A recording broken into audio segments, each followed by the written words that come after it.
मौलाना मुजीबुर रहमान जा बयान बुधण जे लाइ मौलाना साहब जो यूट्यूब चैनल ज़रूर सब्सक्राइब कंदा। ईसाइन जी ईद क्रिसमस में मुसलमाननि जी शिरकत करण सही आहे या न? न साईं, बिल्कुलु ग़लति आहे। ईसाइन जी जीअं हिंदुनि जी ईद थींदी आहे न, त अहिड़ी तरह ईसाइन जी बि हिकिड़ी ईद आहे। उन ईद खे क्रिसमस चवंदा आहिनि। इन में उन्हनि खे मुबारक ॾियणु, ईसाइन खे मुबारक ॾियणु वॾी तौहीन आहे।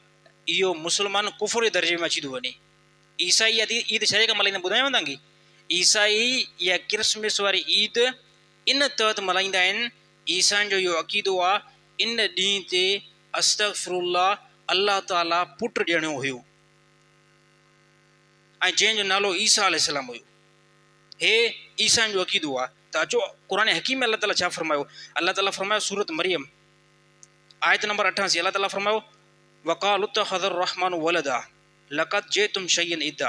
अल्लाह ताला फरमायो बाज़ माण्हू चवनि था त अल्लाह ताला औलाद रखे थो। लक़द जिअतुम शय्यन इद्दा, अल्लाह ताला फरमायो इहा तमामु वॾी भारी इन्हनि ॻाल्हि चई छॾी। इहा वॾी इन्हनि ॻाल्हि आंदी आहे, इहा नॉर्मल ॻाल्हि न आहे। हा तकादुस समावातु यतफ़त्तरन मिन्हु, अनक़रीब इहा एॾी वॾी भारी ॻाल्हि आहे, अनक़रीब जो आसमान फाटी पवे। इहा ॻाल्हि आसमान जेकॾहिं ॿुधे ऐं आसमान खे जेकॾहिं रूह हुजे त आसमान इन ॻाल्हि जे ॿुधण खां बाद में आसमान फाटी पवे। वतां शकुल अर्दो, ऐं अनक़रीब ज़मीन फाटी पवे, ज़मीन चीरजी पए। जेकॾहिं अगरि ज़मीन खे रूह हुजे, ज़मीन हिली वञे ऐं टुकड़ा टुकड़ा थी पवे। जेकॾहिं अगरि को माण्हू चवे त अल्लाह जेको आहे औलाद रखे थो। वतख़िरुल जिबालु हद्दा, ऐं पहाड़ रेज़ा रेज़ा थी वञनि, पहाड़ रेज़ा रेज़ा थी वञनि। अन दाउ लिर्रहमान वलदा, जेके माण्हू चवनि था त अल्लाह औलाद रखे थो, अल्लाह औलाद रखे थो। वमा यंबगी लिर्रहमान अन यत्तख़िज़ वलदा, अल्लाह ताला ॿुधायो त अल्लाह लाइ मुनासिब न आहे, अल्लाह जी इहा शान न आहे जो अल्लाह ताला औलाद रखे, अल्लाह ताला पुटु रखे। बल्कि अल्लाह तमामु शयुनि खां पाक आहे।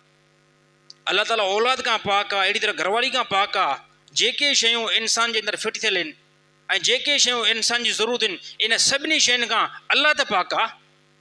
हा ईसाई इन क्रिसमस वारे ईद वारे ॾींहं ते ईसाई चवंदा आहिनि अॼोके ॾींहं ते अल्लाह पुटु ॾियणो आहे, अल्लाह पुटु ॾियणो आहे। ऐं असांजा मुस्लमान वञी करे भाकुर ईसाईंदा पाईंदा आहिनि, साईं मुबारक हुजे मेरी क्रिसमस।